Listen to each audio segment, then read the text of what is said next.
At my husband's funeral, I sat in a pew so cold it bit through my coat, and listened to his mother read every name in the family, not mine. 2 weeks later, she gave us 30 days to leave, called it kindness. I counted every dollar we had left, and slept with my 10-year-old son on a cot in a church basement.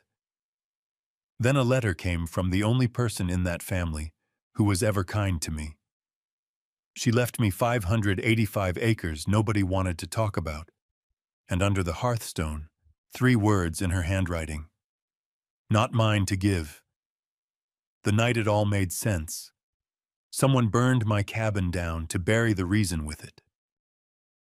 Wyoming in February gets cold enough to crack church concrete.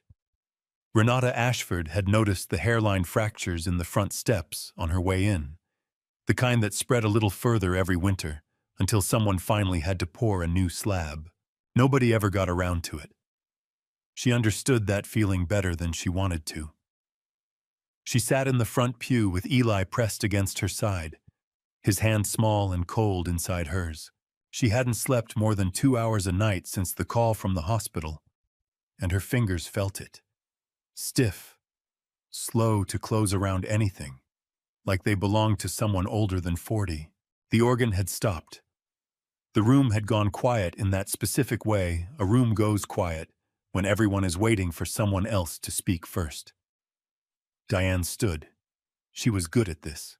Renata had watched her mother-in-law run church committees and holiday dinners for 12 years, and Diane had a particular gift for saying exactly the right thing to exactly the right number of people. She spoke about Marcus as a boy, about the Ashford name and what it had carried through 4 generations in Cardin County. The ranch hands, the timber years, the family that had never once left a neighbor standing in the cold. She named his grandfather. She named his sister, his cousins, his aunt in Sheridan, who couldn't make the drive. She named Whitney. She named Grant. She did not name Renata. It wasn't an accusation. It wasn't even loud. It was just an absence, precise as a scalpel, and it sat there in the middle of the eulogy long enough for the whole room to feel it and say nothing. Renata kept her eyes forward. She had learned in 12 years of marriage into this family that the fastest way to make a small cruelty bigger was to react to it in public. Eli didn't know that rule yet. "We have always understood that family means standing together when it's hardest," Diane said, closing her folder. "That's who we are." She looked out over the pews as she said it. Warm, certain, a woman entirely convinced of her own kindness. And 2 rows back, in the same breath, Grant was already reaching into his coat for a white envelope, squaring its corners between 2 fingers like he didn't want to be the one holding it. He waited until the last hand had been shaken, the last casserole dish handed off in the parking lot, before he found her. "I didn't want to do this today," he said, which was true in the way that lawyers make things true, technically, without cost to himself. "But you'll want time to plan." He held out the envelope. The paper was stiff and white against the black of everyone's coats, out of place, too clean for a day like this. "The house is under the family trust, not in your name. We're giving you 30 days, full month. Nobody's putting you out on the street tomorrow." He said it like a gift, like he expected her to thank him. Renata took the envelope because there was nothing else to do with her hand. She didn't open it there. She had learned that too. You don't give people the satisfaction of watching your face while you read the thing they handed you. 30 days, she said back, just to hear how it sounded out loud in the cold. "We could have done 2 weeks, Grant added, like he expected credit for the math. "It's more than most families would give," Grant said, and for 1 second something moved behind his eyes, something that might have been discomfort if she'd had the energy to look closer. Then he put his sunglasses on, even though the sky was flat and gray, and walked toward his car. Renata stood alone at the edge of the parking lot while cars pulled out one by one, exhaust hanging in the air longer than it should in weather that cold. Eli stood next to her, watching his breath fog in front of his face, blowing it out slow and careful like he was testing something. "Mom," he said, "how come Grandma didn't say your name?" She didn't answer right away. There wasn't a version of the truth small enough for a 10-year-old standing in a church parking lot in his one good coat, and there wasn't a lie kind enough to be worth telling him on the day they'd buried his father. "I don't know, baby," she said, which was the only thing in the last 3 days that had come out of her mouth completely true. He didn't ask again. He just took her hand, the way he had in the pew, and they walked to the car together, past the cracked steps, past the last of the taillights turning out onto the highway. In the car, Renata folded the envelope in quarters and pushed it into her coat pocket, where it sat stiff against her ribs the whole drive home. She didn't tell Eli that home had a deadline on it now. Not yet. There would be time enough for that later. 30 days of it, to be exact. And for tonight, she wanted him to still believe they had somewhere to go back to. The fellowship hall at Trinity Community Church smelled like coffee that had been reheated too many times. Renata noticed it the first night and stopped noticing it by the third, the way you stop noticing anything after enough days of the same air. The cot they gave her had a dip worn into the middle of it, years of other people's backs shaping the same low curve she slept in now. She and Eli had the corner nearest the kitchen, a folding partition between them and the next family, and a laundry basket each for everything they owned. At night, the building settled the way old buildings do, pipes ticking somewhere in the walls, someone else's baby crying 2 partitions down until a low voice finally hushed it, and Renata lay awake most nights, listening to all of it, the sounds of other people's hard luck pressing in close enough to touch. She still had her nursing license. It just wasn't good for anything at the moment. Lapsed 3 years back, somewhere between Marcus's last 2 moves and the one before that. Back when following his job had seemed like the reasonable thing for a wife to do. Getting it current again meant coursework, a supervised clinical block, money she didn't have, and hours she didn't have either. Until then, she took what the hospital would give her, which was night shifts as a nursing assistant, changing dressings and turning patients twice her age for less than half what she used to make doing the same work with different letters after her name. She worked 11 to 7. Pearl Whitcomb, who'd taught 2nd grade in Hollis for 31 years before her knees gave out, sat with Eli those nights. Not for money, because Renata didn't have any to give her, but because Pearl had decided somewhere along the way that watching one boy do his homework at a folding table was still teaching. Before each shift, Renata counted what was left in the coffee can she kept at the bottom of her duffel bag. $11 once, $4 another time, and did the math on gas and Eli's lunch money before she let herself leave for the hospital. She never let him see her count it. The school called on a Tuesday. "He's testing almost a full grade behind in reading," the counselor said. Her voice was kind in the careful, practiced way of someone who made this call often. "We'd like to get him evaluated properly. I just need to be honest with you. The wait list right now is long, and this is actually the 3rd time his file's been opened. It closed twice already, both times because we lost track of him between addresses." Renata pressed the phone tighter to her ear. "He's not slow," she said. "Nobody said slow," I said behind. "There's a difference, and I think you know that." A pause. "I just need a stable address to keep his file open this time. That's the part that keeps breaking." Renata didn't have one to give her. She wrote down the church's address instead and thanked the woman and hung up. The hallway outside the kitchen smelled like dish soap and old carpet, and she stood there a moment, phone still warm against her palm, before she made herself walk back in. That was Tuesday. The letter came Thursday. It was waiting for her on the little table by the door where the church sorted mail for the families staying there, tucked between a coupon flyer and someone else's electric bill. Her name was typed on the front. Not Mrs. Marcus Ashford, the way half the county still addressed her, but Renata Ashford, plain, correct. The return address read a law office in Sheridan, Petrie and Associates. She turned it over twice before she opened it. The Ashfords had lawyers. The Ashfords had always had lawyers, and every letter from one in the last 2 weeks had cost her something. The house, the 30 days, the quiet understanding that she wasn't really family and never had been.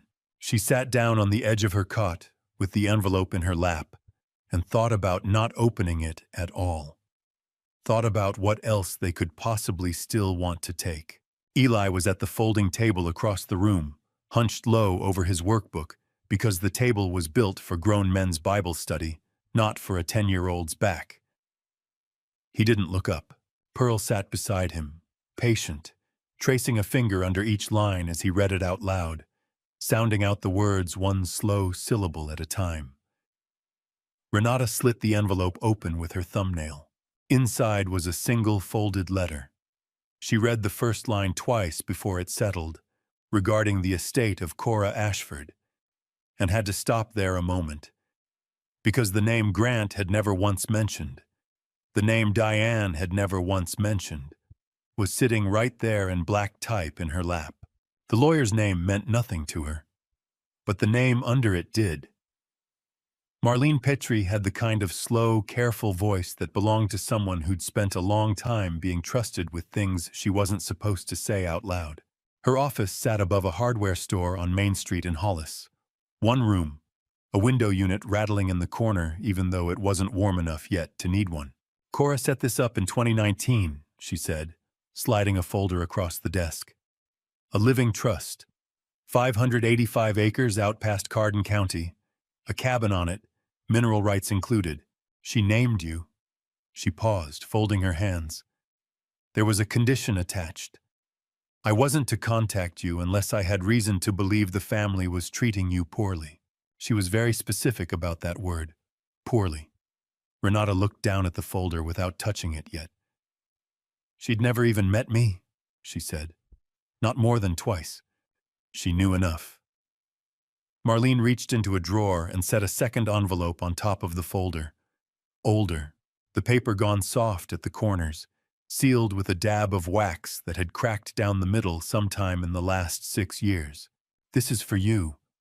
She wrote it before she passed. I was told not to read it, and I didn't. Renata broke the seal in the car before she'd even started the engine. Eli watched from the passenger seat. Quiet. The way he'd been quiet a lot since the funeral. Under the hearthstone, the letter read, in handwriting that slanted hard to the right. The kind of handwriting that belonged to someone who'd learned it before ballpoint pens were common. Count 12 stones from the left. It'll come loose if you push down and to the north. I'm sorry I waited this long. I hope that means something, coming from someone you barely knew. 12 stones. Renata read it 3 times before she folded it back along its own crease. The drive took just over 3 hours. Eli fell asleep somewhere past the second hour, forehead against the window, and Renata drove the last stretch alone with her thoughts and the radio turned down low, past ranch gates and cattle guards, and one gas station that looked like it had closed sometime in the last decade. The last 40 minutes ran on a dirt road that hadn't seen a grader in longer than that. The land opened up past the tree line the way land does out here. Not dramatic, just wide. The kind of wide that makes a person feel smaller than they meant to feel that day. The cabin wasn't what she expected. She'd braced herself for the same ruin the eviction notice had promised her whole life would become. Something collapsing.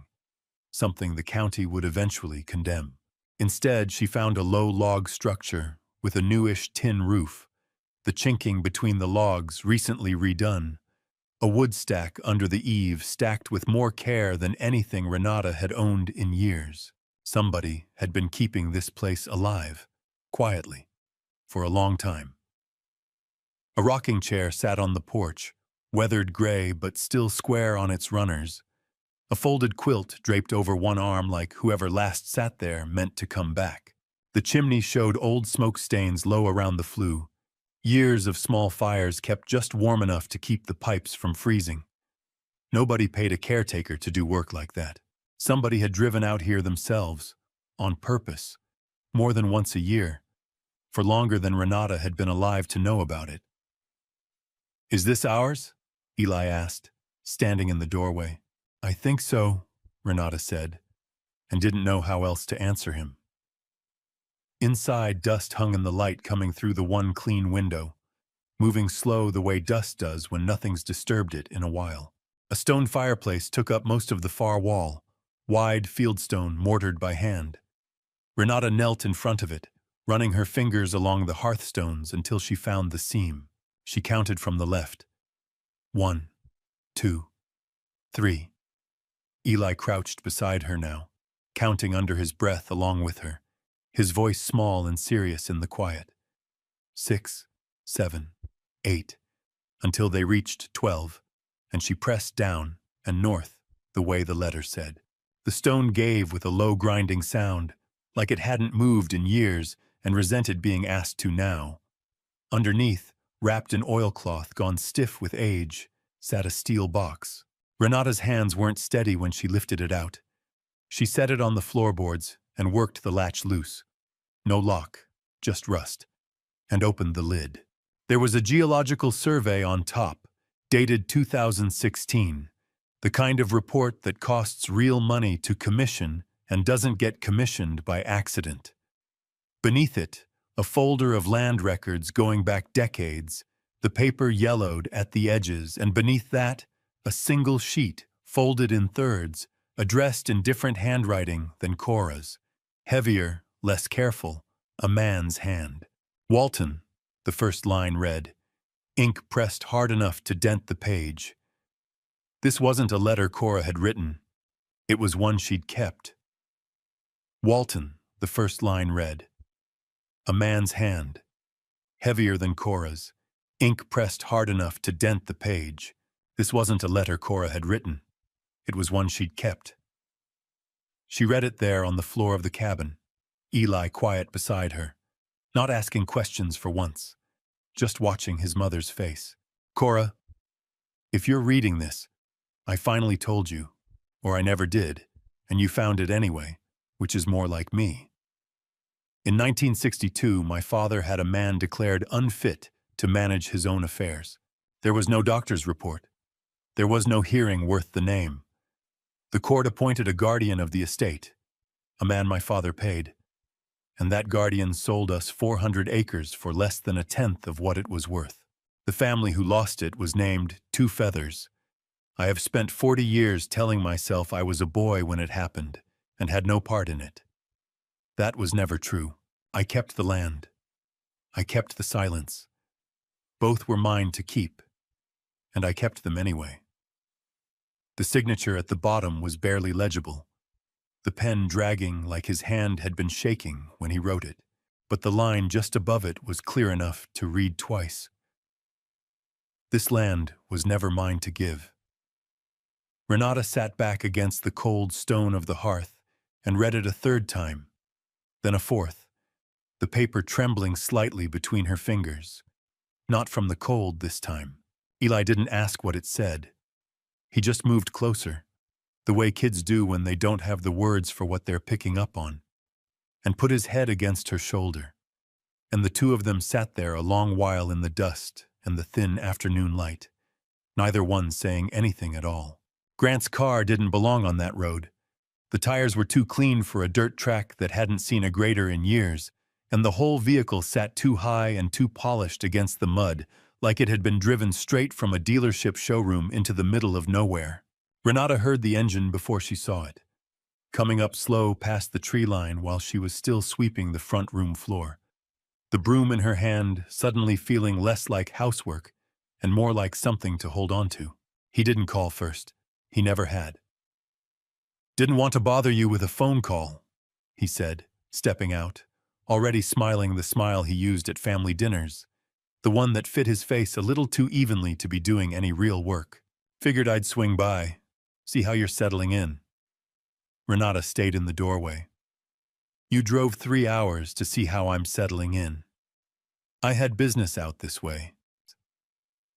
He said it easily, the way he said most things, like the sentence had been practiced enough times to sound unrehearsed. His eyes moved past her, once toward the inside of the cabin.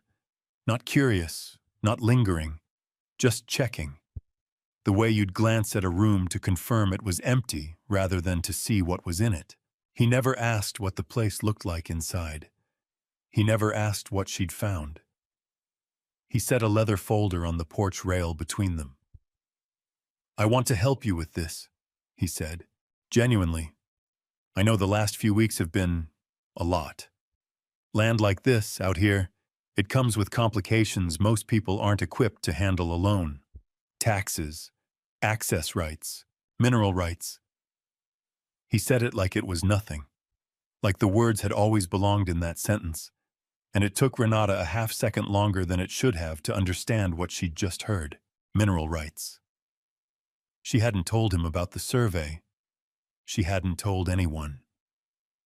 The steel box was still sitting under a floorboard she'd loosely reset the night before, and the only two people alive who knew what was in it were standing in this doorway right now. One of them was her. I appreciate that, she said, and heard how flat her own voice came out, and let it stay that way. Grant opened the folder. Inside was a single-page agreement, dense with clauses, a signature line at the bottom left blank and waiting. It's just an access agreement, he said. Let's a survey team come out, do their work, nothing binding. There's a company I know, good outfit, does this kind of thing all over the state, and there's a window right now before the county does its next tax reassessment, where it actually benefits you to have this documented properly. That window's not going to stay open long. How long? Couple weeks, maybe less. He held a pen toward her, capped, offered like a kindness. I really think you should sign today. Save yourself the headache. His phone buzzed against the porch rail, face up. Renata's eyes caught the notification before he flipped it over. Fast, almost too fast. Payment reminder. First card and trust. 3 days past due. Gone before she could be sure she'd read it right. Grant didn't miss a beat. He just kept talking. Something about title searches. Something about how he only wanted to make this easier on her. And she watched his hand rest a little too firm on the porch rail while he said it. She didn't take the pen. I need time to read it properly, she said. Something flickered across his face. There and gone. The smile holding but the eyes behind it going harder for just a moment. Of course. No rush. He said it the way people say no rush when there is, very much, a rush.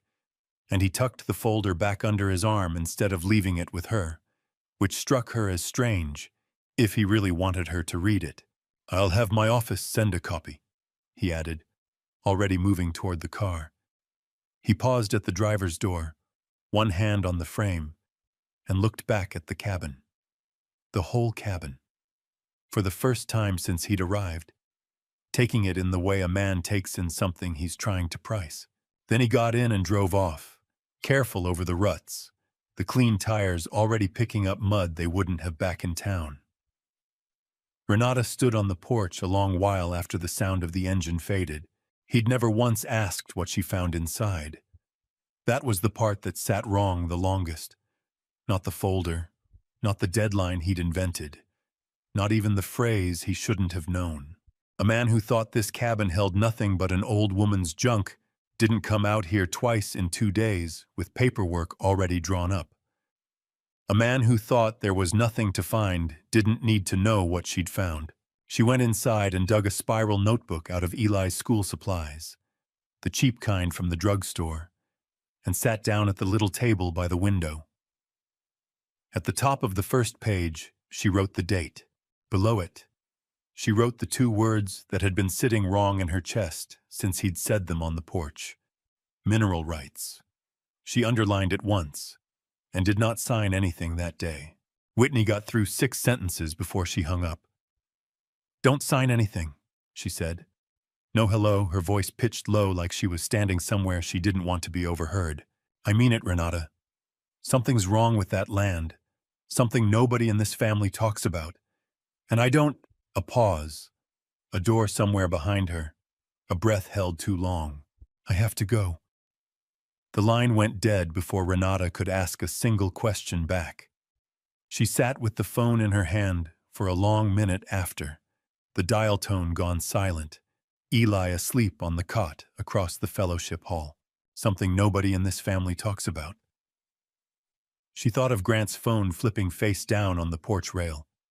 She thought of the letter under the hearthstone, the shake in Walton Ashford Jr., his handwriting, the line he couldn't quite bring himself to write any plainer than he had. This land was never mine to give. 2 days later, she drove to the county records office in Hollis, instead of going back to Miller's Hollow at all. The Cardin County Land Records room sat in the basement of the courthouse, low-ceilinged, lit by fluorescent tubes that had gone slightly yellow with age, the kind of light that makes everyone under it look a little tired. It smelled the way old paper smells after 50 years in cardboard boxes, dry, faintly sweet, ink gone soft at the edges. A woman named Dorothy ran the desk, 60-something, reading glasses on a beaded chain, the kind of person who'd clearly spent decades quietly knowing more about this county than anyone who'd ever been elected to run it. 1962, Renata said. Miller's Hollow. Anything you've got. Dorothy didn't ask why. She just pulled her glasses up and went to the shelves, running one finger along a row of ledgers until she found the right year, and set the heavy book down on the table between them with the particular care people use for things older than they are. It took 40 minutes of turning pages before they found it. The transfer record was typed on onion skin paper gone the color of weak tea, a notary stamp pressed into the corner so faint it had to be tilted toward the light to read it all. Seller. Elias. 2 feathers. By and through Harlan Voss, court-appointed guardian of the estate. Purchaser. Walton Ashford. Senior. The sale price sat in a narrow column on the right, a number that made Renata do the math twice because it couldn't be right the first time. Less than a tenth of what land like that would have gone for even then. In a year when 400 acres of Wyoming timber and grazing ground was worth considerably more than the price of a used truck. Clipped behind the transfer page, someone decades ago had tucked a newspaper clipping, brittle now, folding almost on its own along creases worn soft with age. A short item from the county paper, dated 3 weeks before the sale. Cardin County Court finds local man unfit to manage own affairs. 2 sentences. No mention of a doctor. No mention of a hearing anyone had attended. Just a name, a ruling, and a guardian appointed the same week. Renata's finger stopped under the words unfit to manage. There's no medical record in here, she said, quiet, mostly to herself. No hearing transcript. Nothing. Dorothy leaned over the page, adjusting her glasses, and went quiet in a different one than before. Not confused, just old enough and long enough in this room to recognize what she was looking at. I've pulled a few files like this over the years, she said finally. You learn not to be surprised. Doesn't mean it stops being wrong. She straightened a stack of folders that didn't need straightening, the kind of motion people make with their hands when they need somewhere to put what they're feeling. My own grandfather lost 40 acres to a similar kind of paperwork. Different family doing the taking. Different county, too. It happened more than folks like to admit out here. Neither of them said anything else for a while. Dorothy got up without being asked and came back a few minutes later with 2 cups of coffee from the machine down the hall, set one in front of Renata, and didn't try to fill the silence with anything more than that. Renata photographed every page twice before she let herself leave the table. The transfer record, the clipping, the guardian's signature, all of it. Her hands steadier now than they'd been in the cabin. Because this time she'd come looking for it. She called Marlene from the courthouse parking lot before she'd even started the car. I found the 1962 sale, she said, and read the Guardian's name out loud, and the price, and the 2 sentences from the newspaper. Marlene was quiet on the other end, long enough that Renata thought the call had dropped. I want to be straight with you, Marlene said finally. If you're thinking a court could undo that sale 63 years later, I wouldn't count on it. Fraud that old is almost impossible to litigate, even fraud this plain. Witnesses are gone. Records are thin. Judges don't like reopening something this settled, no matter how it was settled. A pause. I'm not saying it doesn't matter. I'm saying whatever you decide to do about this isn't going to come from a courtroom making you do it. Renata sat with that a moment, the phone warm against her ear, the courthouse steps empty in front of her. Then what do I do with it? She said. That, Marlene said, is going to be entirely up to you. But for what it's worth, Cora didn't leave you that land by accident, and she didn't leave you that letter by accident either. Whatever she wanted to happen next, I think she was counting on you to be the one who'd actually go looking. Diane's house always smelled like cinnamon candles, even when nobody had lit one in days. Renata noticed it the second she stepped through the door. The same smell that had greeted every holiday dinner for 12 years. The smell of a house that worked very hard to seem warm. Diane was in the kitchen when Renata came in, drying a mug that was already dry. She didn't look surprised to see her. She looked like a woman who'd been expecting this visit and had simply hoped it would come later. Miller's Hollow, Renata said. No greeting. She'd decided on the drive over that she didn't have the patience left for one. 2 feathers. Do those names mean anything to you? Diane's hand stopped moving on the towel. It was small, barely there, gone almost as fast as it came. But Renata had spent 12 years learning this woman's face across dinner tables, and she caught it. A flinch. Not surprise. Recognition. I don't know what you're talking about, Diane said. You do. I don't. Diane set the mug down harder than she needed to. I was told never to bring it up. That's all I know. That's the whole of what I know, and I've kept my word about it for 40 years, so don't come in here asking me to break it now.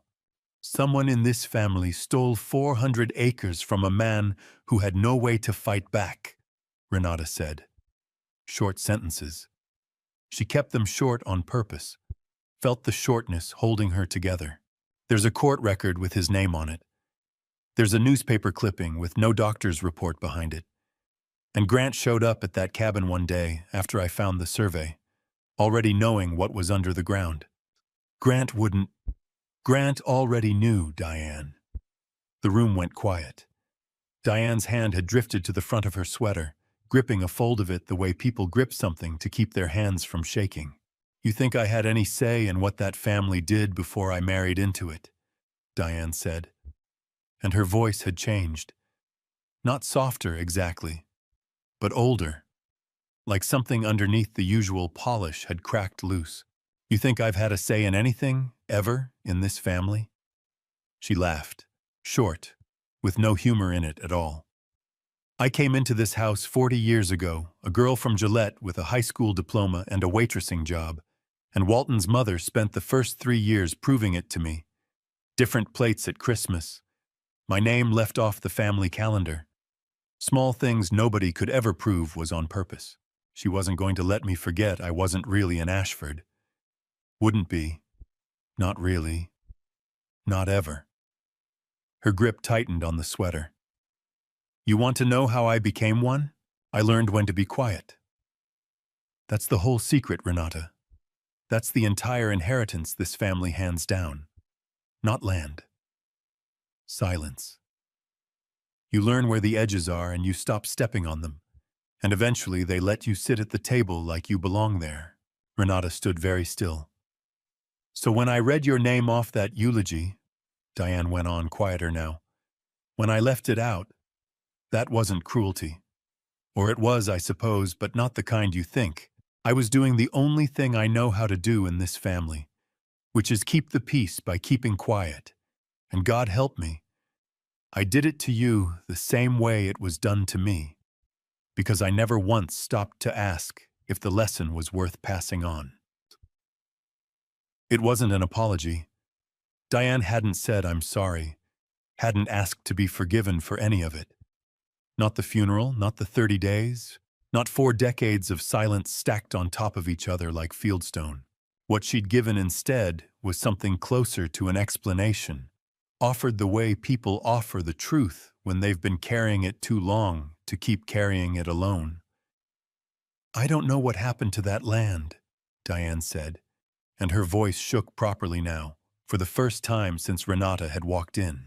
I only know that silence was the price of staying in this family. That's the only thing I've ever been sure of. Renata didn't answer that. There wasn't an answer that fit in the room they were standing in. She turned and let herself out, past the cinnamon smell, past the mug still sitting dry on the counter, and got into her car without looking back at the house. She was half a mile down the road before she noticed her hands were still shaking on the wheel. Not from anger, from understanding something she hadn't wanted to understand. Renata had been asleep less than an hour when the smell of smoke worked its way through the gap under the cabin door. She and Eli had stayed the night to patch the roof before the next cold front came through. A practical decision, not a sentimental one. Winter didn't wait for anyone to finish grieving, and a roof with soft spots wasn't going to fix itself from 3 hours away. They'd hauled up shingles that afternoon, eaten canned soup on the porch steps, and fallen asleep on cots pulled close to the stove, tired in the good, earned way that comes from actual work. Grant hadn't slept at all. He'd gotten the call from his own office 2 days earlier. Dorothy's husband did title work for the same firm, and Dorothy, not thinking much of it, had mentioned over dinner that a woman matching Renata's description had spent an afternoon in the land records room, pulling files from 1962.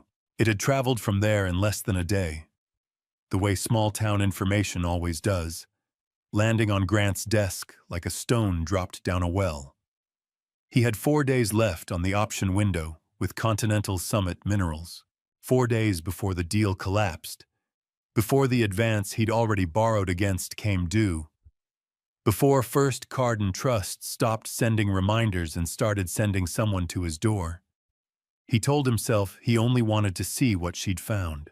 He told himself that on the whole drive out, in the dark, on a road he hadn't driven at night in years. The cabin was unlocked. It usually was, out here. He went straight for the hearth. He knew the house well enough for that much. Had grown up hearing his father talk about the old place in the careful, clipped way people talk about things they'd rather not talk about at all, and found the floorboard already reset, the steel box already gone.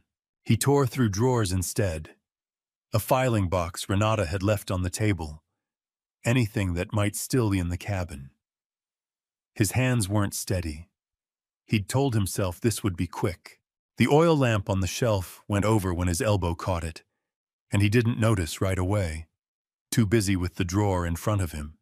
And by the time he did, the flame had already found the edge of a stack of old newspaper kindling by the stove and the dry wood paneling above it, and it moved the way old dry wood moves, fast, faster than he'd have believed a small spilled flame could travel.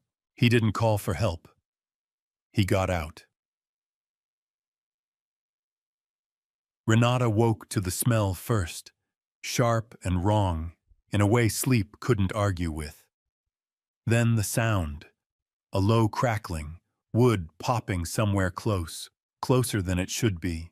Then the heat, pressing warm against her face before she'd even fully opened her eyes. Eli. He was already stirring, coughing once, confused in the particular way children are confused when they wake into danger instead of into morning. Smoke had begun to crawl along the ceiling in a thin gray sheet. Not thick yet, not yet.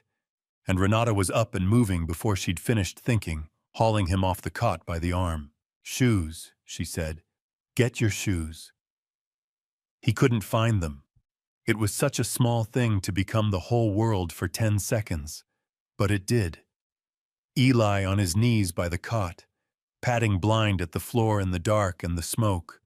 One shoe somewhere under the bed frame, the other nowhere at all, and Renata's hands shaking too hard to help him look properly, while the crackling behind them climbed from a sound into something closer to a roar. Eli had no shoes. She grabbed him under the arms instead, half carried him the last few feet to the door, his sock feet dangling, and got them both out onto the cold ground, just as the heat behind them turned from uncomfortable into something that pushed at her back like a hand. Outside, the night air hit them raw and freezing after the heat inside, and the smell followed anyway, smoke and something sharper underneath it, old lamp oil burning, acrid at the back of the throat. Renata pulled Eli into her lap on the frozen ground, a safe distance off, and wrapped her coat around them both, watching orange light climb the far wall of the cabin through the window, watching it catch faster than she wanted to understand.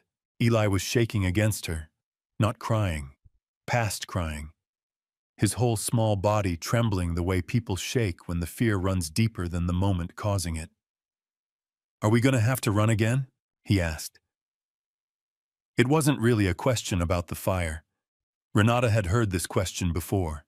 In other words, every time they'd packed a bag since the funeral, the 30 days, the church basement, every place they'd called home turning out to be borrowed. "No, baby," she said, and held him tighter, because it was the only true thing she had left to offer him that night. "We're not running from this one." They watched from a distance until the flames had eaten through most of the near wall, and the roof they'd spent the afternoon patching had gone soft and started to give. No one came. No one had called it in but her, on a cell signal that barely held 2 bars this far out. And by the time any one official arrived, the fire had mostly burned itself down to the stone chimney and a black, smoking frame. In the morning light, Renata walked the perimeter of what was left, careful where she stepped, ash still warm in places under her boots. Near the tree line, half buried in mud where a vehicle had clearly turned too fast, something metal caught the light. She crouched down and picked it up. A car key. Not hers. The sheriff wrote slow, like he was deciding whether the words were even worth putting down. Renata sat across the desk from him with the car key sealed in a sandwich bag, the only thing she'd thought to grab from the truck that morning. Sheriff Dale Purnell had run this county for going on 20 years, and he'd known the Ashfords for most of them, had hunted with Marcus's father, had sat 2 pews back at the funeral. He turned the bag over once in his hand and set it down without much urgency. "Cabin fires happen out there," he said. "Old wiring, old lamps. I'll note it in the report." "Someone was in that cabin," Renata said. "That key isn't mine. Could have been anybody's. Could have been out there a while." He didn't meet her eyes when he said it. "There's a woman 2 counties over who does forensics work for the state fire marshal," Renata said. "I'd like her called in." Purnell's pen stopped. "That's not usually how we handle a cabin fire out here. It's how I'd like this one handled."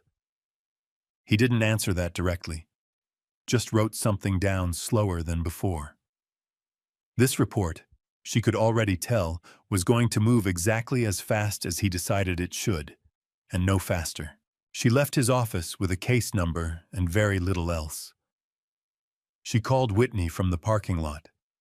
She hadn't planned to, but her hands were still not quite steady, and Whitney was the one person in that family who'd called first, back in segment 5, back before any of this had a name yet. Don't sign anything. So Renata told her about the fire in short, flat sentences, and Whitney went quiet on the other end in a way that felt like something breaking loose. "I'll call you back," Whitney said. She didn't call Renata back first. She called Grant. "Hey," she said, when he picked up, keeping her voice light, the voice she'd used her whole life to smooth over things in this family that needed smoothing.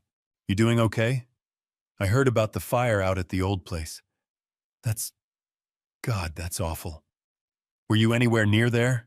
No, Grant said, too fast. Just, I don't know. It's scary as all. Fires like that, in the middle of nowhere. You think it was electrical? I don't know what it was, Whitney. A pause longer than it should have been.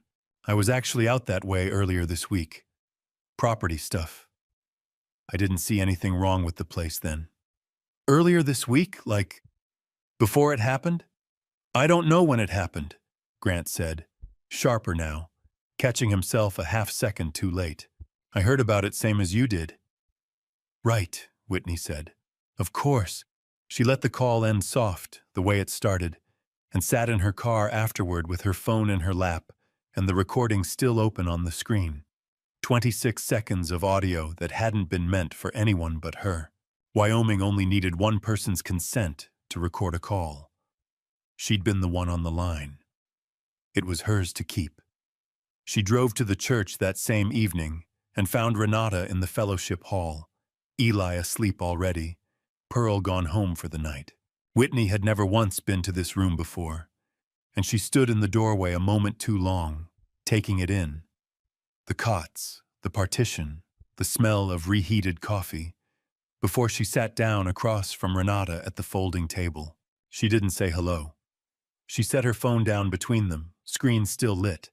The recording paused a second before its end. Listen to it, she said. I can't listen to it again. Renata pressed play. I was actually out that way earlier this week. Earlier this week? Like, before it happened? I don't know when it happened.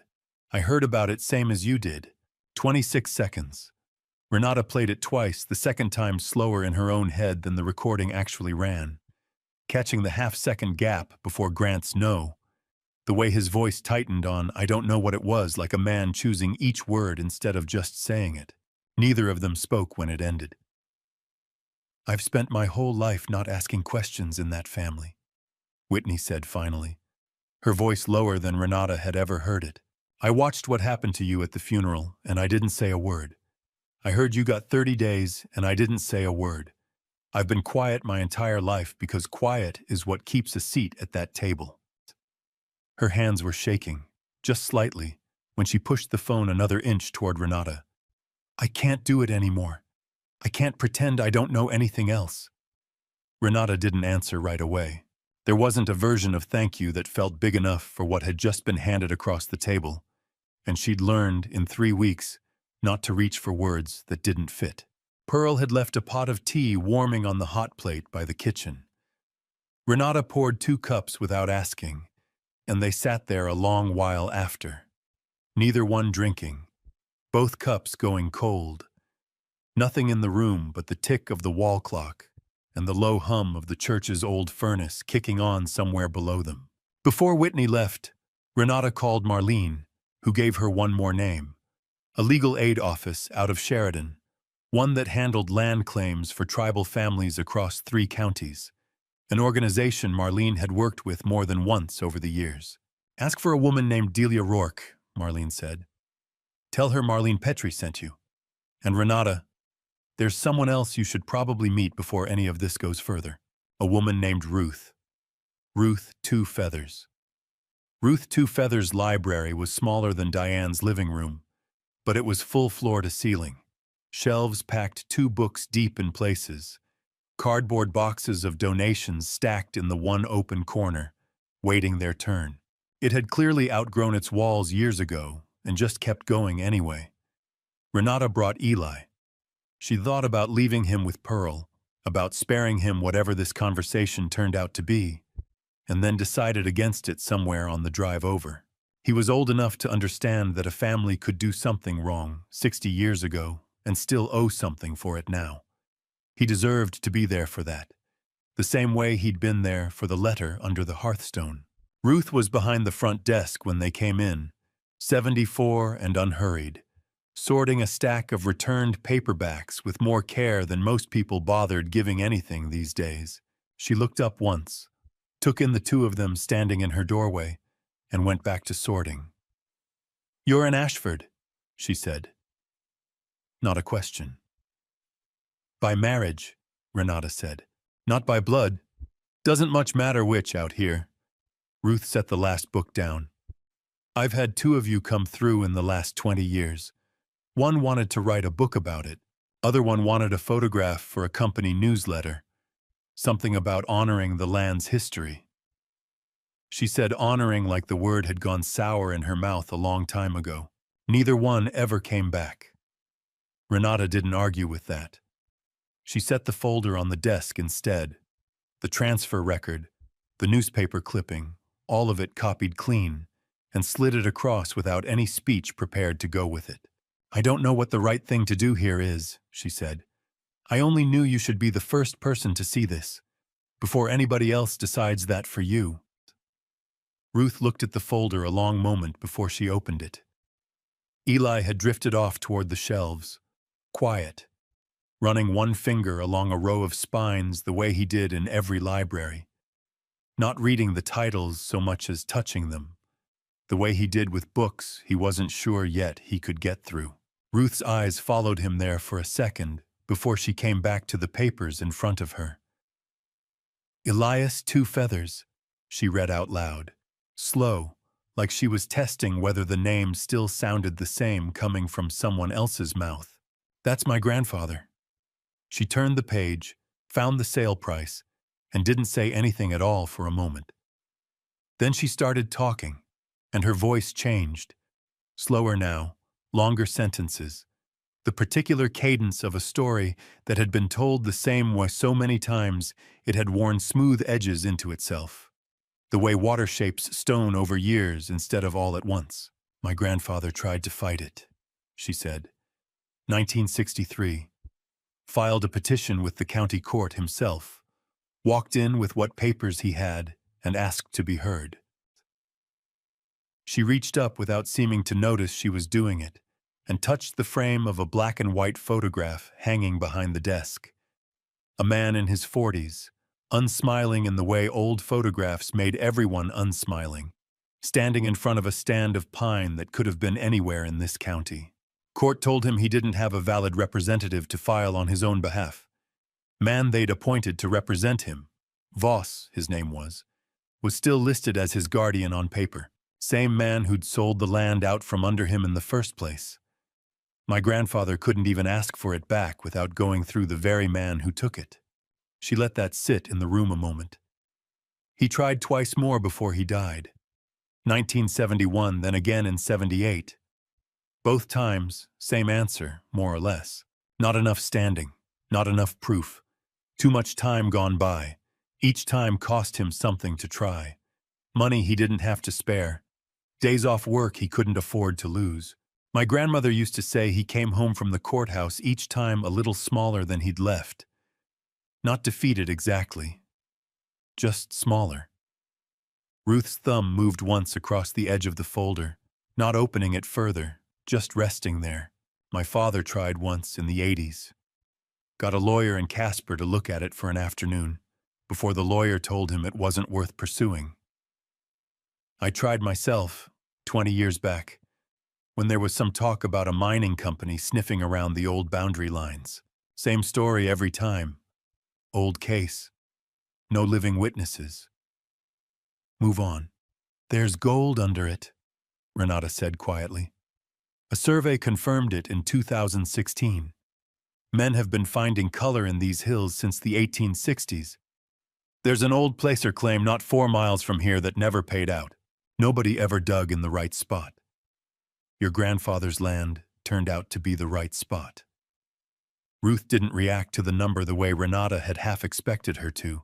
She just nodded slowly, like it confirmed something she'd suspected a long time without ever needing proof of it.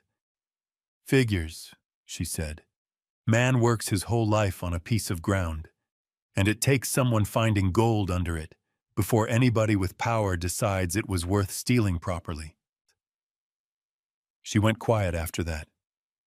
Genuinely quiet, for almost a full minute, her fingers resting on the folder's cover without turning another page, her eyes somewhere past Renata, past the shelves, past the room they were both sitting in. Eli had drifted back over by then, a picture book held loosely in both hands, and he stood close to his mother without saying anything, sensing, the way kids sense these things, that this was not a moment that wanted filling. Renata didn't fill it either. She'd learned enough in the last month to know that some silences did more work than any words could. When Ruth finally spoke again, her voice had gone soft, worn thin at the edges. "My grandfather never once got to sit in that courtroom," she said. "Not really. Not as a man anyone was required to listen to." She looked up at Renata then, steady, the photograph of Elias catching the afternoon light behind her. "But you can." The Cardin County courtroom wasn't built for a crowd this size. Renata had expected maybe a dozen people: Marlene, Delia Rourke from the legal aid office, a clerk, whoever the county sent to handle the criminal side of things. Instead, the benches were half full by the time the judge came in, word having traveled the way it always traveled in a town this size.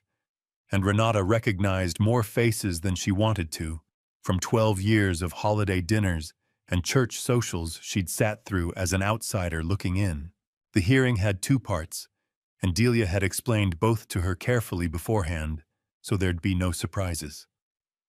The first was a request for a temporary restraining order, an emergency motion to freeze any transfer or lease of the Miller's Hollow mineral rights while the underlying title question got sorted out properly, filed on behalf of the Two Feathers estate under a claim that the 1962 fraud had been concealed long enough that the clock on it had never really started running.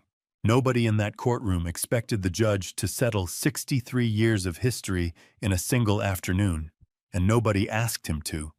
Delia had been plain about that from the start.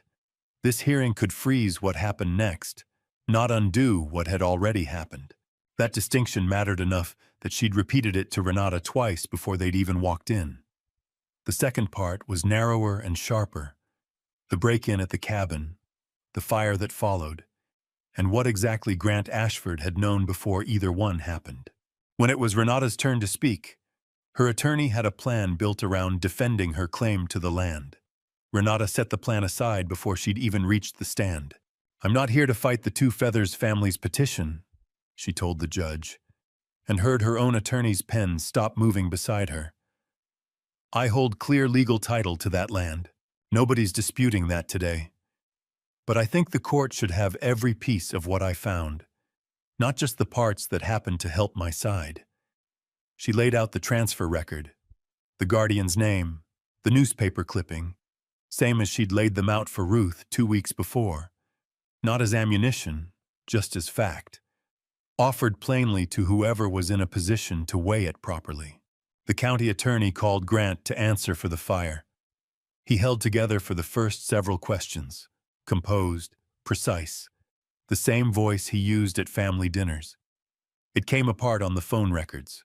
A call placed to Continental Summit Minerals 2 days before Renata found the steel box, another one the morning after, and a text message entered into evidence that Grant had apparently forgotten still existed on a server somewhere.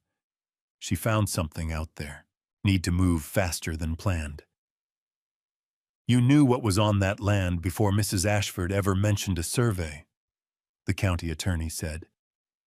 "I suspected," Grant said. "You suspected enough to draft an access agreement the same week." A pause. Grant's eyes moved once toward the back of the room, toward Diane, and came back. "Yes," he said. Then, quieter, almost to himself, like the words had been sitting in him since before he'd taken the stand. "I wasn't born when my grandfather did what he did. I don't see why that makes it mine to answer for." The county attorney didn't dignify it with a response. He simply moved to the next question and let the silence afterward do the rest of the work. He didn't confess to the fire directly. His attorney wouldn't let him go that far, and the physical evidence on the arson question, if it ever became that, would take longer than one afternoon to settle. But by the time Whitney's recording played in the courtroom, 26 seconds of Grant's own voice catching on a lie he hadn't planned well enough, there wasn't much left standing of the man who'd handed Renata that white envelope after the funeral. A reporter from the Sheridan paper sat 2 rows back, camera lowered but ready, and Grant kept his eyes fixed somewhere past all of it, refusing to look at the lens even once.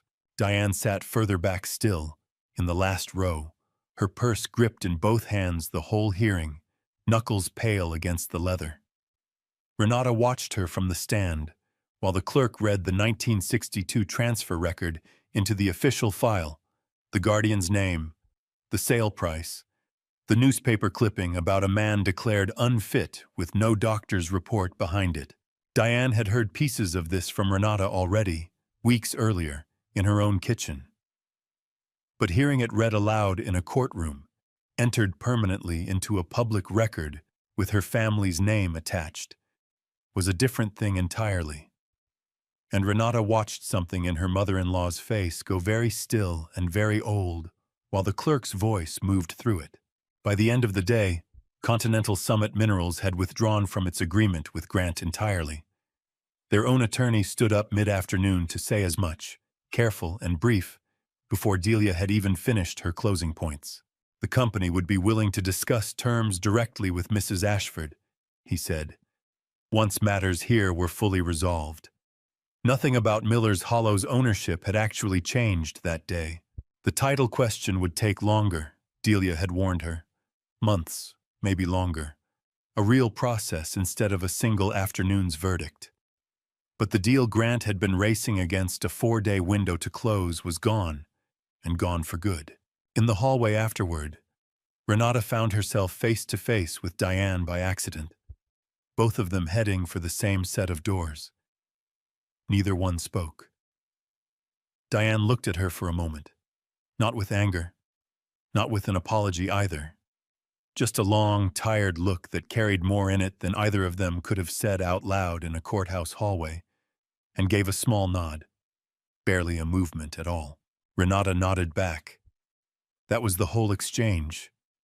Diane walked out ahead of her, slower than usual, like she was carrying something heavier than the purse still clutched in both hands, and didn't look back before she reached her car. The pen didn't shake this time. Renata signed the lease agreement with Continental Summit Minerals in Marlene's office, 5 weeks after the funeral.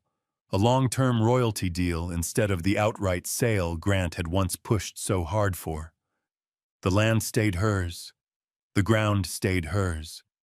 And every year for the next several decades, a percentage of whatever came out of it would come back to her instead.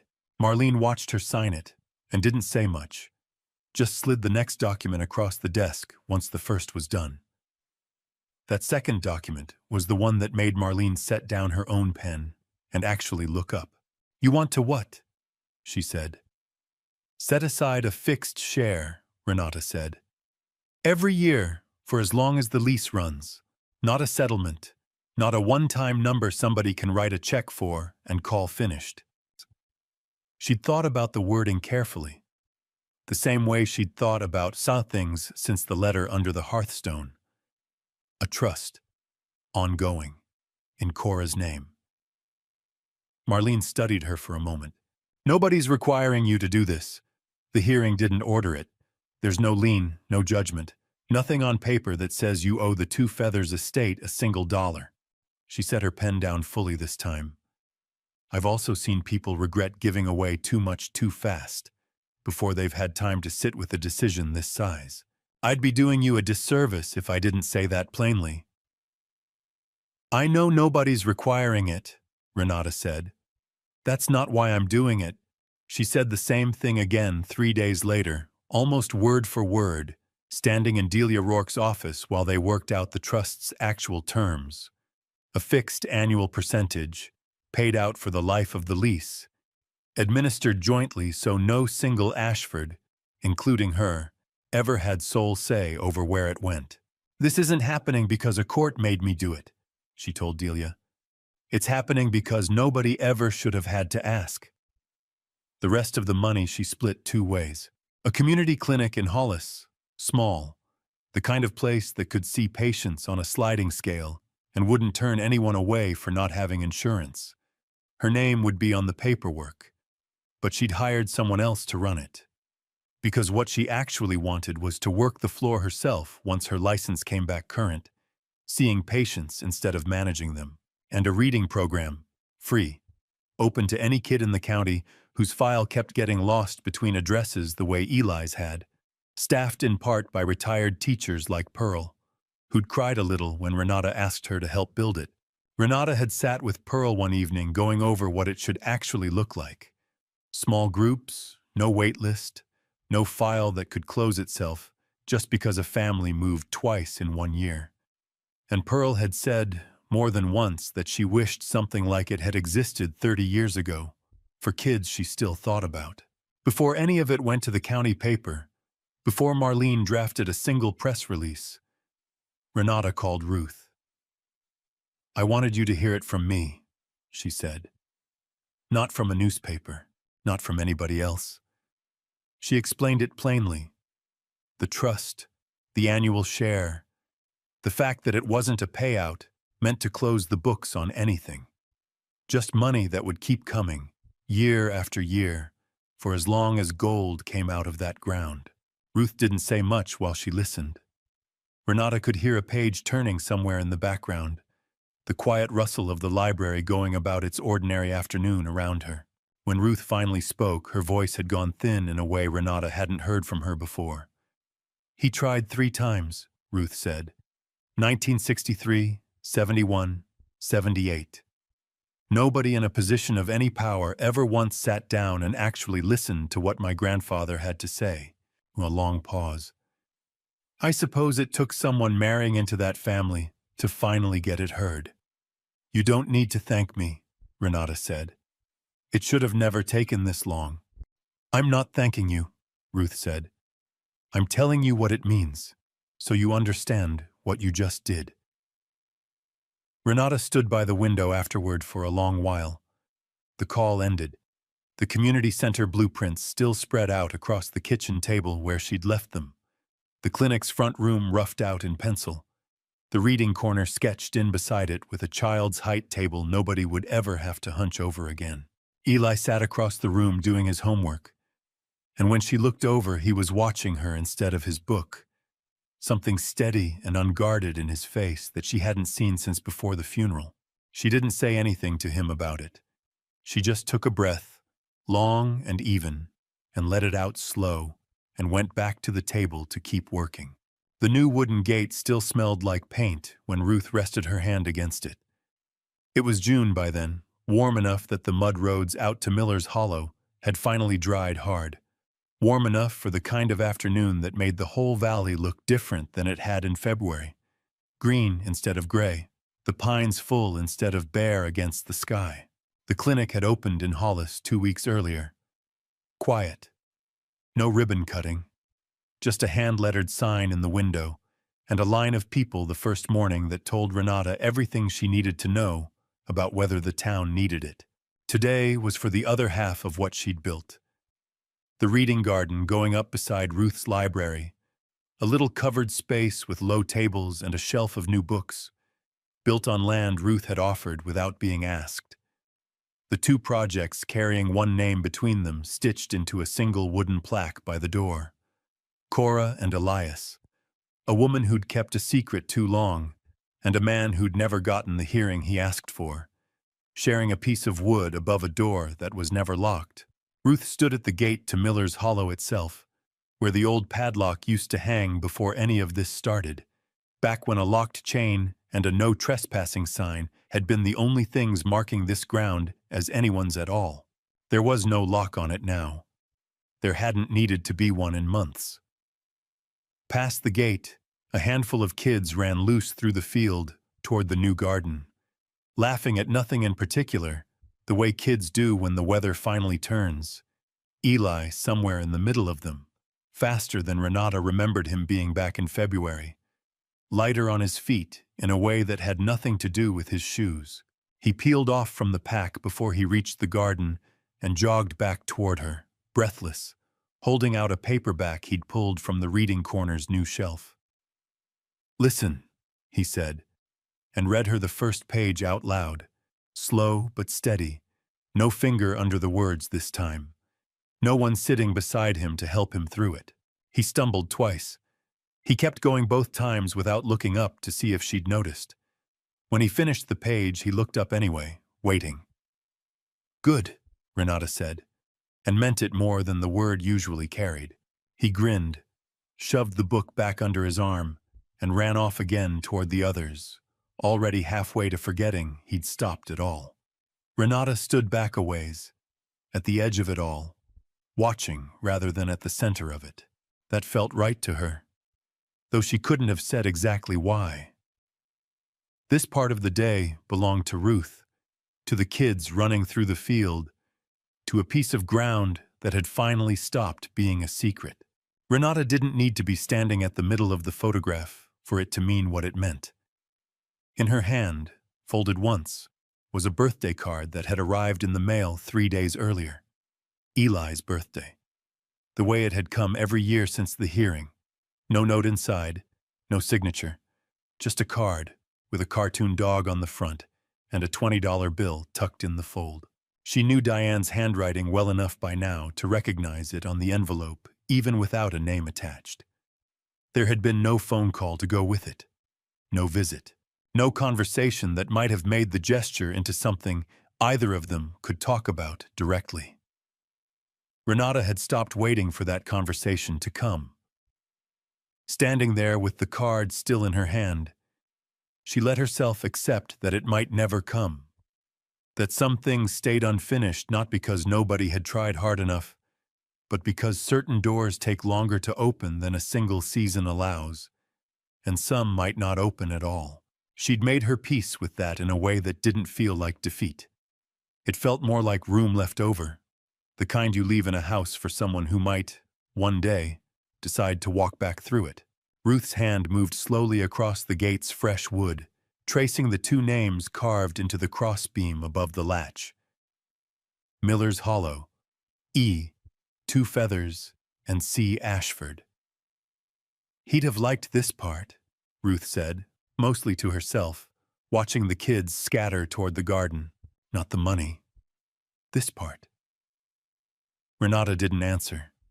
She didn't think an answer was needed.